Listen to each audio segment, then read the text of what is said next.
Bonjour Sonia. Donc je vais t'expliquer pour mieux comprendre la chose, tu vois, parce que le 29 mars 2023, oui, le 29 mars 2023, parce que le lendemain c'était le 30, en 2023, en mars, eh bien, au moment où j'ai voulu porter plainte pour... là, c'est pas grave si on saute la vidéo, tant pis, je vais prendre les mots qu'il faut. Je voulais porter plainte pour diffamation, incitation à la haine, menace et puis calomnie, bien sûr.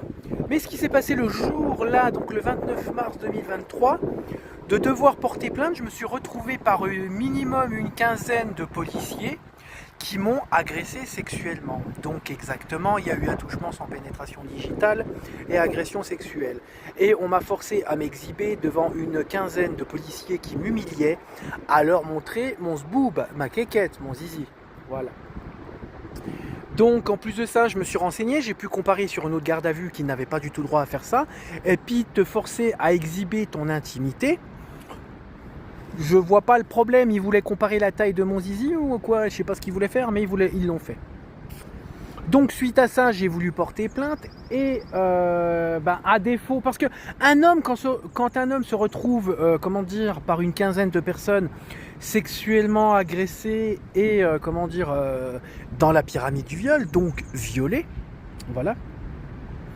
Eh bien, non, c'est tout le contraire que Gisèle Pellicot, ouais, c'est ça, son nom là, la Madame Pellicot là. Eh bien, tu vois ce qui s'est passé. Moi, on m'a forcé à retirer mes plaintes. Je me suis fait, en plus de ça, le 29 mars 2023, les policiers s'en sont vantés qu'ils avaient le procureur dans la poche et qu'ils en faisaient ce qu'ils voulaient. Et je l'ai vu parce qu'il a étouffé toutes mes plaintes, toutes mes saisies au tribunal de Nancy. Je me suis fait menacer. On est même allé chez moi causer un effet de traumatisme, oui, un effet d'intrusion. Voilà. On m'a intimidé, on m'a menacé sur Nancy. Ça venait de Metz, donc aussi quand j'allais sur Metz, pareil, la police de Metz s'est mis complice avec mes agresseurs d'Agondange. Et sur Nancy, ils ont voulu aussi étouffer l'affaire. Et à contrario que quand c'est une femme, tout le monde se bouge, on va lui chercher la lune, on va lui chercher tout le système solaire et on va lui déplacer toutes les montagnes. Et ben non, pour un homme, on fait tout pour étouffer l'affaire. Il y a même des psychologues agréés de la police qui ont fait tout pour que je retire mes plaintes, qui me le forcent à faire. Aucun soutien de personne et j'ai été dénigré et encore plus diffamé et les menaces étaient là.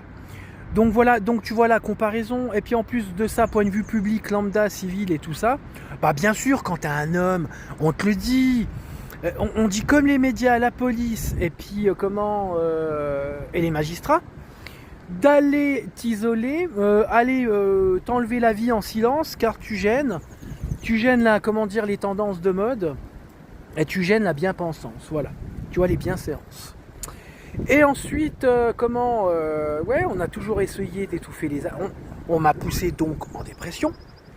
Donc, bien sûr, on a maquillé une des violences policières en outrage à agent. Je me suis fait condamner, on a essayé de me dénigrer sur ça. Et même maintenant, tout ce qui est juge d'application des peines essaye de me dénigrer. Voilà. Et pour en revenir, comme je te disais, aux personnes lambda, aux civils, ah mais non, on se moque de moi, on m'insulte, on me dit que c'est impossible qu'un homme qui se fasse V... les hommes V n'existent pas.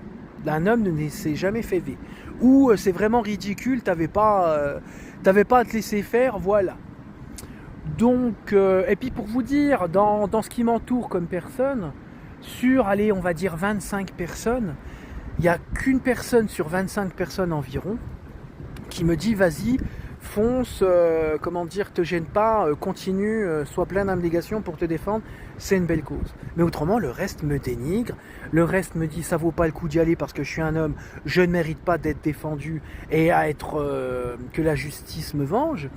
Je ne mérite pas d'être protégé, je ne mérite pas d'être respecté, je ne mérite pas d'être estimé. Donc voilà, et comme je vous le dis, on a toujours essayé de me faire retirer mes plaintes, de me dénigrer en tant qu'homme victime. Et bien sûr, comme je vous dis, pour dire ce que m'ont dit les médias, c'est pas assez rentable un article, ils auraient préféré une femme qui se fait V, là au moins c'est plus vendeur. Et puis et pareil, ils m'ont dit allez dans votre coin, allez mourir en silence, on n'a pas que ça à faire, on a des femmes violées à s'occuper. Voilà ce qui a été dit. Et puis en particulier, par exemple, monsieur Laurent Poisson, qui m'a dit que j'ai qu'à aller chercher un vieux journaliste à la retraite, mis au placard et grabataire, qui veut faire des esclandres afin de faire un article à scandale. Parce qu'un homme V, on n'en a rien à faire, c'est pas vendeur. Voilà ce qu'il m'a dit. Et bien sûr, comme actuellement, là, en 2026, nous sommes en février, on doit être le 16, eh bien, tu prends le doyen des juges d'instruction, donc madame la juge d'instruction, la doyenne, le procureur d'Épinal et d'autres magistrats, d'autres policiers essayent de me faire passer pour, mais ça, je mettrai mes bilans sanguins, mais pour un dégénéré, voilà. Ils essayent de me décrédibiliser, et bien sûr, la police, dans la rue, me fait des intimidations. Donc voilà, comparé à ta copine Pellico, voilà, hein. Ce qui fait sa force, c'est simplement parce qu'il y a du monde derrière elle, et c'est un effet de mode de défendre une femme qui s'est fait V. Mais comme c'est pas la mode de défendre un homme qui s'est fait V, on le descend. Salut, hein, je vois pas ce que je pourrais te dire de plus. C'est la vérité qui compte, voilà, c'est la vérité, c'est la droiture, c'est une analyse sans phare, voilà ce qui fait que ça a de la puissance. Le reste, baratiner, bidouiller, mentir,